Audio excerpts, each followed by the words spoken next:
ശ്രീ പത്മനാഭൻ, ഇതുപോലെ കഴിഞ്ഞ ഈസ്റ്ററിന്റെ സമയത്തും BJP ക്രൈസ്തവ ഭവനങ്ങളിലേക്ക് സ്നേഹയാത്ര നടത്തിയിരുന്നു. ഈസ്റ്റർ കഴിഞ്ഞ ഉടനെയാണ് ഏപ്രിൽ 25-ാം തീയതി പ്രധാനമന്ത്രി കേരളത്തിൽ വന്നപ്പോൾ കേരളത്തിലെ എല്ലാ സഭാ വിഭാഗന്മാരുടെയും പ്രധാനപ്പെട്ട ബിഷപ്പുമാരെ പ്രധാനമന്ത്രി നേരിട്ട് കാണുന്നു. പക്ഷേ അത് കഴിഞ്ഞ് ഒരാഴ്ച കഴിഞ്ഞ് മെയ് 3 ആകുമ്പോഴേക്ക് മണിപ്പൂരിൽ കലാപം തുടങ്ങി. പിന്നെ അങ്ങോട്ട് നമുക്കറിയാമല്ലോ, റബ്ബർ ഷീറ്റിന് വില വർദ്ധിപ്പിച്ചാൽ കേരളത്തിൽ BJPക്ക് വോട്ട് ചെയ്യാനും തയ്യാറാണ് എന്ന് പറഞ്ഞ ബിഷപ്പ് പാംബ്ലാനി പിന്നെ പറഞ്ഞത് വംശഹത്യ, ജീനോസൈഡ് നടന്നു എന്നാണ്. അപ്പോൾ ആ നിലയിലുള്ള സംഭവ വികാസങ്ങൾ, നിലപാടുകൾ പിന്നീട് നമ്മൾ കണ്ടു.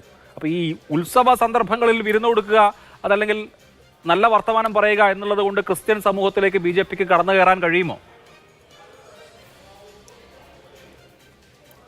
ആരാപ്പ ഇതൊക്കെ വോട്ടിന് വേണ്ടി ചെയ്തതാന്ന് പറഞ്ഞത്?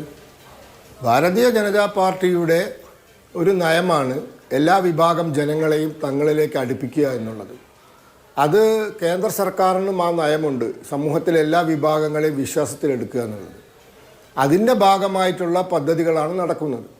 BJPയുടെ അധ്യക്ഷൻ പോയത് പാർട്ടിയുടെ അജണ്ട വെച്ചിട്ടാണ്, പ്രധാനമന്ത്രി പോയത് സർക്കാരിൻ്റെ അജണ്ട വെച്ചിട്ടാണ് പ്രധാനമന്ത്രി നേതാക്കന്മാരെ കണ്ടത്. ഇതിൽ എലക്ഷനും വോട്ടും ഒന്നുമില്ല. എലക്ഷൻ്റെയും വോട്ടിൻ്റെയൊക്കെ കഥ ഞാൻ പിന്നെ പറയാം, മിസോറാമിലെ എലക്ഷനിൽ കണ്ടതൊക്കെ അവിടെ കട്ടെ. അപ്പോൾ ഇത് തെരഞ്ഞെടുപ്പ് രാഷ്ട്രീയമൊന്നുമല്ല. ഇത് ഇന്ന് നടന്നത്, ഡൽഹിയിൽ നടന്നത് ഒരു കൾച്ചറൽ ആൻഡ് സോഷ്യൽ പ്രോഗ്രാമാണ്. ഇന്ത്യയിലെ പ്രഗത്ഭരായ ക്രിസ്ത്യൻ മത നേതാക്കന്മാരുമായി, മത മേലധ്യക്ഷന്മാരുമായി പ്രധാനമന്ത്രി സംസാരിച്ചു.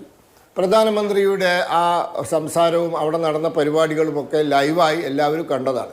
പ്രധാനമന്ത്രി അവിടെ രാഷ്ട്രീയമൊന്നും പറഞ്ഞിട്ടില്ല. പ്രധാനമന്ത്രി രാജ്യത്ത് ഇന്നത്തെ അവസ്ഥ, രാജ്യത്തിന് 2047 ഇന്ത്യ വൻ ശക്തിയായി മാറേണ്ടതിൻ്റെ ആവശ്യം, ക്രിസ്തീയ സമുദായം അല്ലെങ്കിൽ ക്രിസ്തീയ സംഘടനകൾ രാജ്യത്തിൻ്റെ വിദ്യാഭ്യാസ രംഗത്തും ആരോഗ്യ രംഗത്തും നടത്തിയ സംഭാവനകൾ, വരാൻ പോകുന്ന ഈ കാലഘട്ടം, അതായത് അമൃത് കാലം, ആ അമൃത് കാലത്തിൽ നമ്മുടെ നാട്ടിൽ വരുത്തേണ്ട മാറ്റങ്ങൾ, അതിനെ സംബന്ധിച്ച് ക്രിസ്ത്യൻ സംഘടനകളിൽ നിന്നും അവരുടെ വിഭാഗങ്ങളിൽ നിന്നും ഉണ്ടാവേണ്ട സഹകരണം, യുവാക്കൾക്ക് നൽകേണ്ട കാര്യങ്ങൾ, സബ്കാ സാത്ത്, സബ്കാ വികാസ്, സബ്കാ പ്രയാസ്, സബ്കാ വിശ്വാസ്, അത് നേടിയെടുത്തുകൊണ്ട് 2047 ഭാരതം എത്തേണ്ട അവസ്ഥ, അതുപോലെ ആരോഗ്യരംഗത്ത് വരുത്തേണ്ട മാറ്റങ്ങൾ, ഈ വക കാര്യങ്ങളൊക്കെ സംസാരിച്ചു. അതോടൊപ്പം അവരുടെ ഇന്ന് ക്രിസ്തുദേവൻ്റെ ജന്മദിനമാണ്, അതിന് ആശംസ നേരുന്നു.